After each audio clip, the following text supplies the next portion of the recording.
Hello friends. This video is somewhat experimental in the fact that you may be a fan or you may be very against how it's presented. Essentially, someone on 4chan is claiming to be this alien whistleblower type of guy, classic, right? But it's one of the ones I hate where he just kind of word vomits things that don't really mean anything. And to the average person watching, myself included, it's kind of hard to really grasp what he's saying or get any kind of entertainment out of it. So I decided I would approach this one by rewriting his answers to actually make sense to the average person and to kind of just break down what he's talking about into detail in simple ways. I will leave a link to the original post on screen right now for the sake of posterity. And so you don't think, oh my god, he's rewriting this thread to fit his own agenda and to feed his propaganda. Nah. I just wasn't going to read thousands of words of drivel when I'm here to read you entertaining stories for you to relax or fall asleep to or whatever. As long as it's interesting, that's what I go for. If you like this, let me know. If you would prefer me not to rewrite these, essentially I would just avoid them in the future. Let me know that too, and I will focus my efforts on finding fun and instead of spending time rewriting word salad. With that out of the way, let's get to the thread. Here's the link, it's in the description too. Hello, and goodbye all. I am speaking out because I and others know what is coming. Over the next 2 years, you will start seeing more secret information about UAPs, unidentified aerial phenomena, essentially UFOs, as part of a gradual build-up before a big reveal. I want you to be prepared for what is ahead. I have 3 degrees and strong skills in algorithm design. I was directly involved in implementing control systems for a European country's zero-point craft technology. I am connected with several hard-to-access agencies across Europe. Even so, I still know very little about the full capabilities of these zero-point craft that use zero-point energy in all the countries I worked with. Recently, I took part in an NHE-7 debrief, receiving communication from a being not from this planet. This NHE has supported humanity for a very long time, but will soon leave Earth to make way for what's coming next. Earth has long been a battleground for alien species. For tens of thousands of years, exotic species have demonstrated what might seem like magical powers, really advanced quantum abilities, allowing some to gain local, godlike status. Some used this for personal gain. Others genuinely tried to teach humanity how to raise positive quantum states, what we call integer flows. Eventually, a benevolent species stepped in, claimed this planet, and left behind an autonomous facility to regularly monitor for outside interference. This facility has protected Earth for a very long time.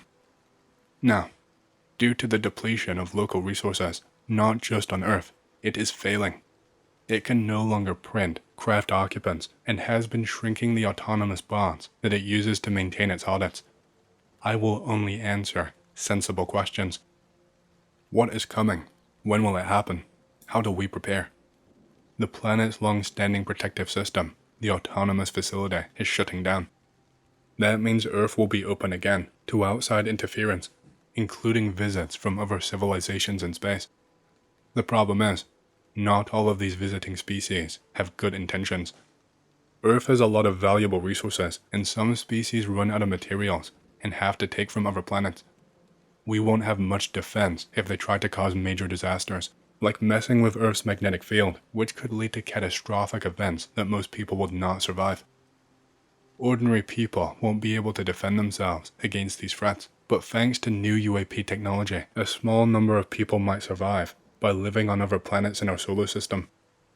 Why do you type like this, a full break with each new line? Are you sure you aren't a chat GPT, because you read like a GPT?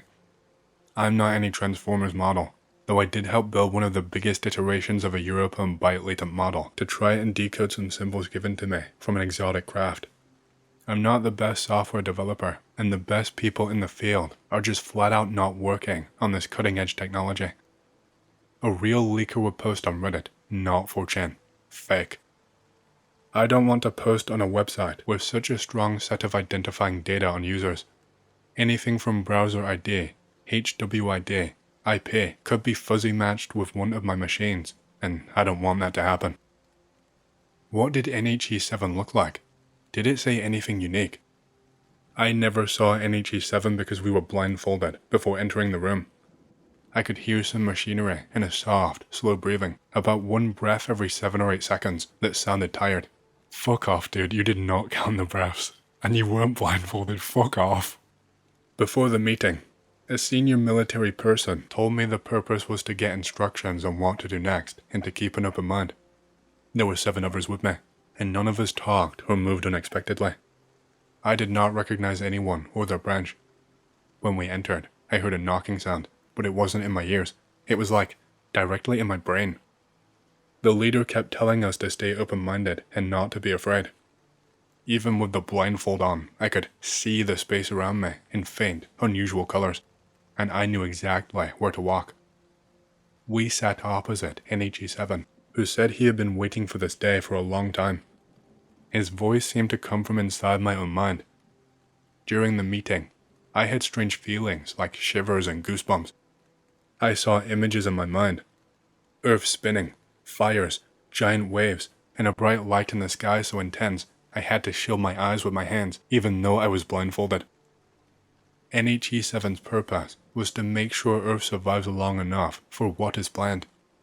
He said humans should grow without interference and that we would be observed during this period. He also showed me mental patterns that I don't fully understand yet, but he asked that we share these ideas with the public. If alien ships appear and offer to save people, do you think it's safe to go with them, or is that a trap? I hadn't heard about that specific debate, but I've been isolated on a military site for a while. Personally, I don't think we're meant to leave this planet. We come from here. It gave us everything. Leaving in a time of crisis would feel like abandoning your own mother during an attack. That said, I won't pretend I know how I'd react when faced with whatever is coming. In theory, I'd rather stay behind, but in practice, fear can change people. Can you explain more about why we exist and what the purpose of these alien interactions is? I was brought into the program through something called the gate system in the UK, and I know how strange some of this can sound, but the technology involved with these crafts is deeply connected to the mind. They don't just fly, they think. They are built on what some call consciousness, but really, it's something quantum. Patterns of energy that can express themselves. According to NHE7, humans exist to contribute positively to this larger quantum system, kind of like adding good data to a massive universal network. If we are adding harmful or disruptive energy, we risk being removed so we don't damage the bigger system. Think of it like a timeline that tries to stay stable. We have to help it, not hurt it. Is there anything else important to know? I have already shared the most critical parts, but what still shakes me is the idea that the protective system watching over Earth is shutting down. I saw it and I felt it when it stopped working. What scared me the most was not that it disappeared, but that nothing will be guarding us anymore. I spent a lot of time in Italy and Germany while working on these programs. I can't share anything else about that right now. What proof do you have that the protective facility is really shutting down? The best evidence is in the recently declassified images of certain advanced craft. Over time, more of these craft have started failing, a sign that the facility is not operating at full strength anymore. You will probably notice the pattern yourself as new information gets released. A big incident was the New Jersey drone encounter. The glowing orbs people saw over America that day were not random. They were scanning for threats, specifically hostile non-human entities, NHEs. The facility had to tap into its emergency reserves to deal with it. Are you familiar with other leaks? What about those that say the facility is in the Bermuda Triangle? I am not up to date on most of the leaks, but before I started sharing this, I looked around a bit. One I do know is real is the 2009 to 2010 leak involving Bigelow Aerospace. A lot of communication between Europe and the US about this stuff went through that company. What's the most convincing thing you've personally seen, and how do you know you're not being misled? I've worked directly with exotic materials, stuff not from this world, and helped program flight systems for advanced craft. These vehicles could fly themselves, dodge threats, or intercept missiles without a traditional pilot. Some of them are part digital, part quantum, but the truly alien ones are entirely quantum. They don't work like anything we've ever made. As for being tricked, I can't say I understand everything, but I know that the way these crafts respond to human intent, like they can read it, defies our normal understanding of physics. It feels like you're setting rules that the universe should not allow, but the craft follows them anyway. What's the point of all of this? Why is Earth a battleground? If some beings were like gods, why didn't they stop the suffering here? And that ancient facility, it just checks for alien visitors? I'm not American. I was born in England and spent most of my life working across Europe, sometimes in the US for classified work.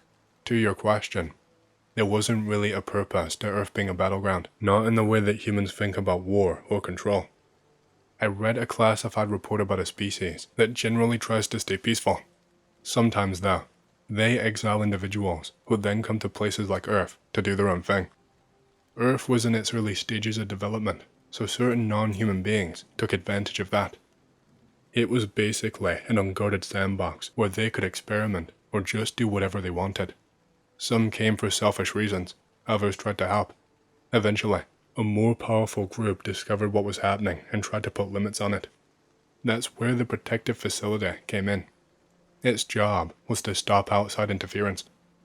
What can ordinary people do? These entities sound way beyond us. You're right.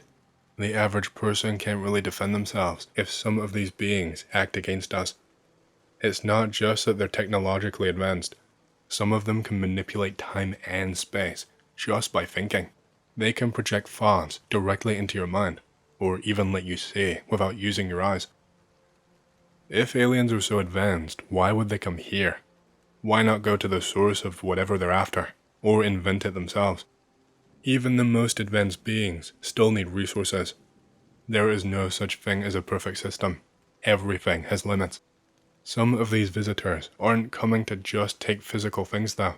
They are interested in life itself, how it develops, how it fits into a larger universal system, and what it reveals about the nature of existence. They are studying Earth because it is rich in life, not just humans but plants, animals, even atomic structures. All of this contributes to something much larger that they care about. What is this quantum wave thing you keep talking about? Why does it matter? Every living thing, including people, give off a kind of signature. That includes your thoughts, your biology, everything. All of these signatures combine into a larger field that represents Earth's quantum state. You can think of it like this. Imagine millions of workers building an endless road, and each one's energy helps push that road forward. Earth is one road. There are others, different species, different planets, but only one road can occupy a stretch of space at a time. If two separate roads meet, one takes over the other. That is the competition. The stronger quantum wave survives and grows, and the weaker one gets absorbed.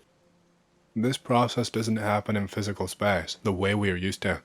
It's part of something deeper, a kind of a cosmic balancing system. According to what I was told, a few high-level non-human entities manage this system to make sure that the universe keeps evolving in a stable way.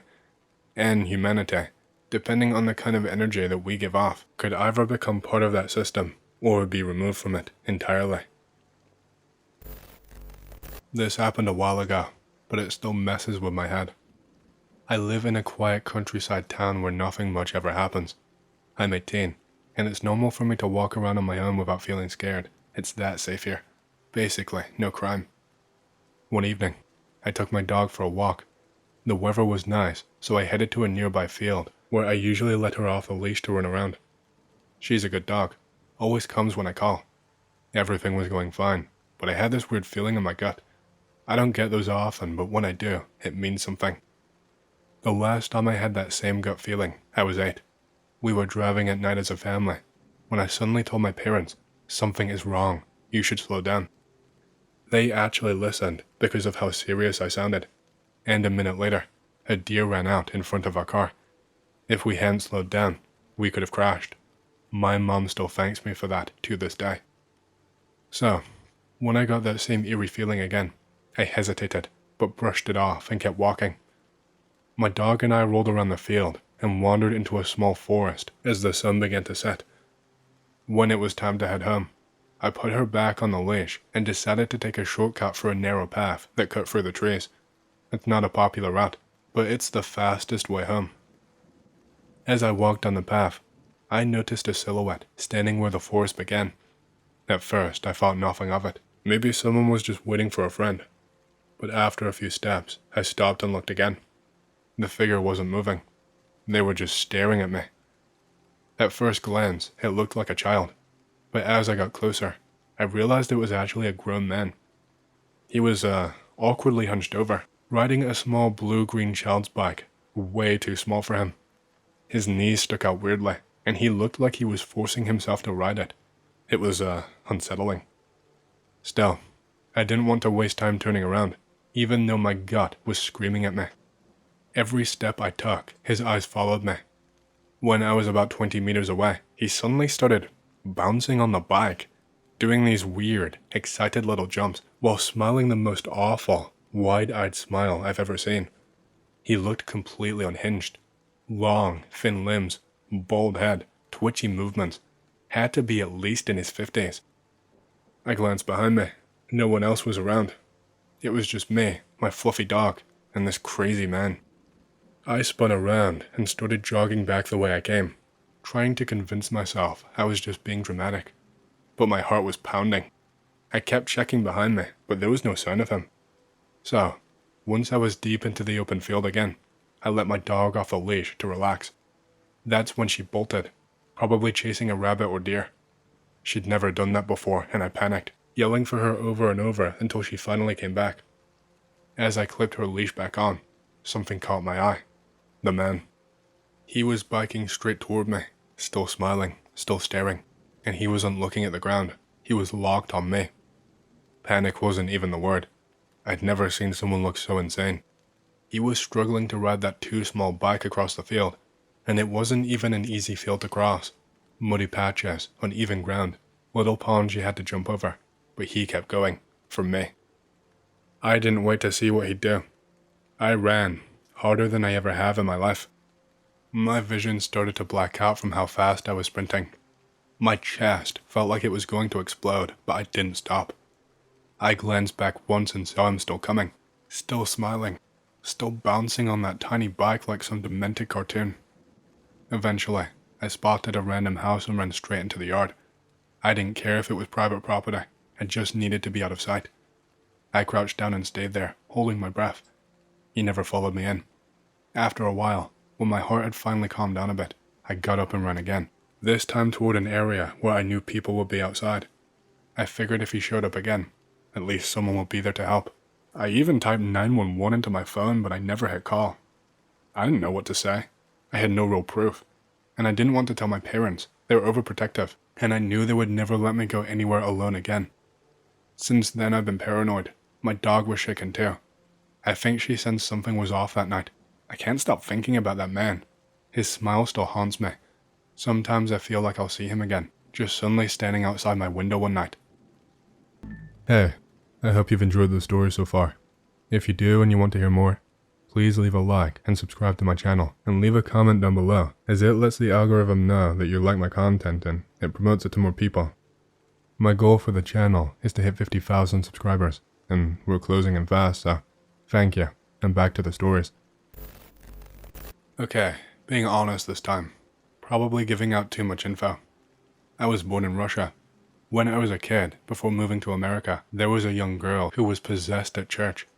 She was cray-cray, and in our village there were tons of crazy people.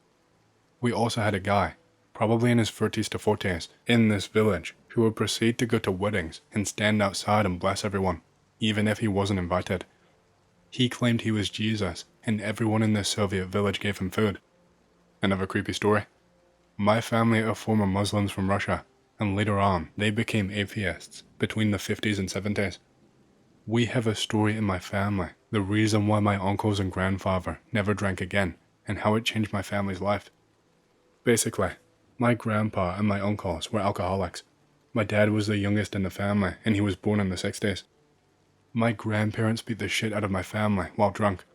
Well, my uncles and grandpa never drank again after something that happened to them. The story goes that when my dad was around 12 or so, My uncles and my grandpa saw a real-life demon in our village, and the story is so terrifying of what they saw. My whole family converted to Russian Baptist Christian, and neither of them ever had another drink. My dad especially has never drank alcohol because of the memories. My cousin died from cancer. Family still blames Chernobyl because we lived in Soviet Union and nearby Ukraine at the time. Well, when she died, I believe I saw her ghost come to me. Maybe it was just my fear and my mind playing tricks. Another story. My cousin was 1 to 2 years old when he was killed. My aunt was babysitting him and took him to the bridge and threw him away into the water. He was a little kid, and his parents had 2 other kids after that. My cousins will still sometimes bring him up, since they never grew up with an older brother. Family forgave the aunt, but she never got to move to America with us. Another story.